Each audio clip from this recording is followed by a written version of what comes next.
कान से नीचे मुख द्वार है, इसमें थूक ठखार लार है, वह भी गंदगी है। नाक में नेटा है, नकटी है, वह भी गंदगी है। मुख में थूक लार खखार, पेशाब मार्ग में पेशाब, पैखाना मार्ग में पैखाना, यह नरक का मार्ग है, जम का मार्ग है। इस होके जो जीव निकलता है वह जम के यहाँ जाता है, जम दरबार में जाता है। सोच लीजिए विचारी अंधकार में कितना कष्ट भोगना पड़ेगा। इसीलिए इन सारे कष्टों से, सारे दुखों से अगर आप छूटना चाहते हैं, ऋषियों ने कहा, मुनियों ने कहा, संत महात्माओं ने कहा, भगवान श्री रामचंद्र की वाणी भी आप लोगों ने श्रवण किया। बराबर जन्म और मरण का दुख चल रहा है। एक शरीर छूटता है, जीव 9 द्वार में से किसी एक छिद्र से निकलता है, रास्ता बहुत गंदा है। जितना नीचे के द्वार से जीव निकलेगा उसको उतने निम्न कोटि का शरीर प्राप्त होता है, क्योंकि गंदगी ऊपर से नीचे तक बढ़ती है। ज्यों-ज्यों नीचे के छिद्र को जाइएगा गंदगी की भयानकता बढ़ती जाती है। आंख में किच्ची है, देखते हैं हम लोग उंगली से ऐसे पोंछ लिए, चुटकी से रगड़ लिए, हो गया। कान में गुज्जू है, उससे बेसी भयानक है। गुज्जू को भी निकालते हैं, फेंक फाक देते हैं। बहुत लोग हाथ धोते हैं, नहीं भी धोते, देह में पोंछ पाते। नाक में नेटा है, नेटा को छिनक के चुटकी से फेंक लेते हैं। बहुत लोग चूतर पर हाथ खोस लेते हैं, हम लोग तो धो लेते हैं, गंदगी है। लेकिन उसके निकट ही मुख द्वार है, मुख से थूक लार खखार फेंकते हैं, हाथ पर लेके नहीं फेंकते हैं। नेटा को तो हाथ तक से चिटक करके फेंक लेते हैं, लेकिन थूक लार को हाथ पर लेके किसी को देखे फेंकते हुए नहीं। अगर भूल चूक से खखाड़ गिर गया, अरे थोड़ा पानी लाओ, क्या अरे खखाड़ गिर गया हाथ पर। भयानकता गंदगी की बढ़ती, जो नीचे जा रहे हैं गंदगी विषाक्त होती जा रही है। पेशाब मार्ग में पेशाब, उसके विषय में कहना क्या है, दूर जाकर पेशाब त्यागते हैं, जल लेते, हाथ धोते हैं। उससे भी नीचे, सबसे नीचे वह गुदा मार्ग है, जहाँ से हम मल विसर्जित करते हैं। वह सबसे भयानक मल है। वो त्यागने के बाद हाथ मटियाते हैं, कितनी बार शुद्ध होते हैं। इसी तरह से क्रमशः जिस तरह ऊपर के नीचे की ओर बढ़ते बढ़ते सबसे निचले द्वार से जो जीव शरीर को त्यागता है, उसको उतनी निम्न कोटि का शरीर मिलता है। इसीलिए संत लोग कहते हैं, अगर इन आवागमन के चक्र से बचना चाहते हो तो क्या करना, मुक्त होना चाहते, छूटना चाहते, एक ही शरीर नहीं है, या तो स्थूल है, जीव निकलेगा फिर जन्म होगा, क्योंकि उसके ऊपर 3 शरीर और लगा है, सूक्ष्म कारण और महाकारण। इसलिए संत महात्मा लोग कहते हैं, भगवान राम की वाणी में सुने, इसमें शरीर के अंदर में इन 9 द्वारों के ऊपर, आंख से ऊपर जो ब्रह्मांड है वह पवित्र है। ये तो नरक ब्रह्मांड में संत महात्मा लोग कहते हैं, ब्रह्मांड में जाने का एक छिद्र है, एक मार्ग बना हुआ है, एक रास्ता लगा हुआ है, वह ब्रह्मांड में जाने का है। यह पिंड में है, दोनों आंखों के मध्य में है वह, और उसी रास्ते को भगवान राम ने कहा मोक्ष कर द्वारा। ब्रह्मांड में प्रकाश है और शब्द है। ब्रह्मांड की परिभाषा है जिसमें प्रकाश है और शब्द हो। पिंड में सिर्फ अंधकार है। संत लोग कहते हैं, भगवान रामचंद्र जी कहते हैं, वह मोक्ष का दरवाजा है, अर्थात जैसा उसका काम है वैसा उसका नाम है।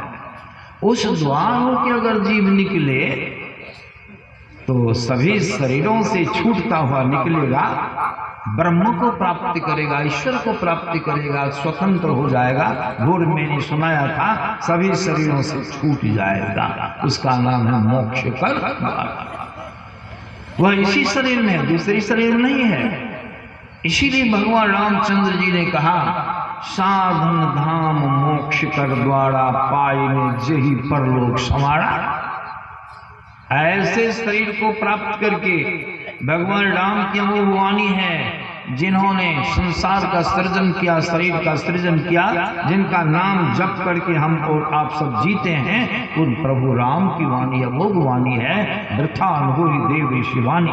उन्होंने कहा अगर इस शरीर को प्राप्त करके परलोक नहीं बनाया, परलोक माने मोक्ष, या परलोक में न दूसरा लोक, अभी अंधकार लोक में है, अंधकार से ऊपर प्रकाश है, प्रकाश के ऊपर शब्द है, फिर नहीं शब्द, उस दशम द्वार को नहीं खोले, प्रयत्न नहीं किए, परलोक तरफ जाने का प्रयत्न भर भी आपने नहीं किया, उसका परिणाम कितना दुखद भोगना पड़ेगा। कहा पारी निजही परलोक संवारा सोई, चाहे कोई रहे सोई परत्र दुख पावई, सिर धुनि धुनि पछताई, काल ही कर्म ही ईश्वर ही मिथ्या पछता। इसीलिए संत लोग कहते हैं इस शरीर को हम प्राप्त किए हैं, और कैसे प्राप्त किए हैं, बड़ा भाग कहा गया।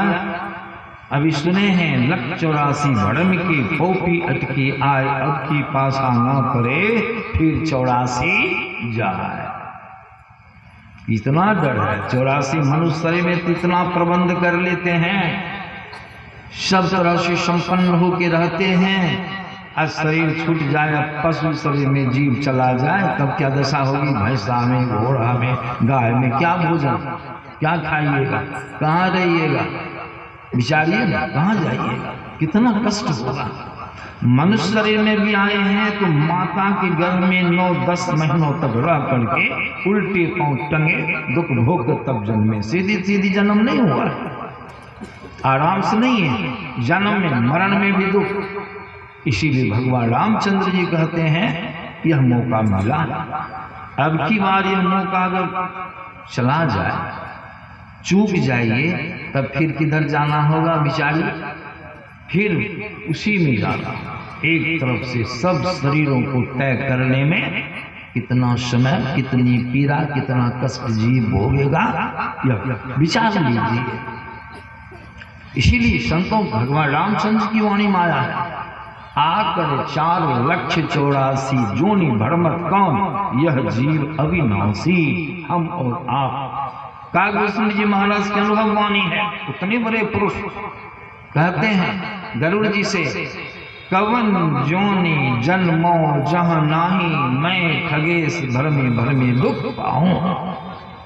संत लोग कहते हैं अगर मोक्ष नहीं भी प्राप्त कर लिया, इस शरीर को प्राप्त करके मोक्ष प्राप्ति का साधन भी अगर करते रहे, मोक्ष नहीं मिला, अंधकार में रहकर भी अगर आपका शरीर छूट जाएगा, तो भक्ति रत होकर शरीर छूटेगा, साधन रत होकर शरीर छूटेगा, आचरण रत होकर शरीर छूटेगा, तो इस जीव को प्रभु मनुष्य का शरीर देंगे, उसकी दुर्गति नहीं होगी, वह जममार्ग में नहीं जाएगा, 84 लाख जोनी में नहीं जाएगा, उसको मनुष्य का शरीर प्राप्त होता है। भगवान कृष्ण की वाणी है, भगवान कृष्ण कहते हैं अर्जुन योग का नाश नहीं होता, योग का स्वल्पाति स्वल्प अभ्यास भी जीव को भव के महाभय से बचाता है। कम से कम इतना भी संत लोग कहते हैं कर लीजिए, इतना भजन, इतनी भक्ति कर लीजिए, थोड़ा थोड़ा भी योग का अभ्यास कर लीजिए, तो भव का महाभय क्या है, मनुष्य शरीर छूटने के बाद पशु शरीर में चला जाना ये बड़ा डर है।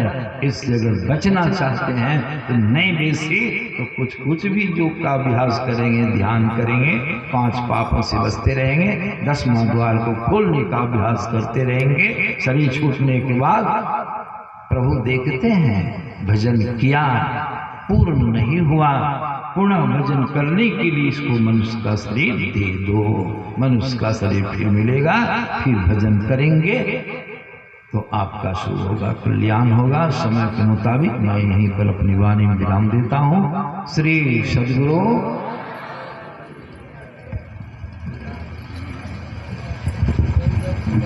बोलिए प्रेम से श्री सद्गुरु महाराज की जय। अभी हम लोग पूज्य स्वामी अरविंद जी महाराज को श्रवण कर रहे थे। अब माइक व्यवस्थित हो रहा है, गुरु चरण से भी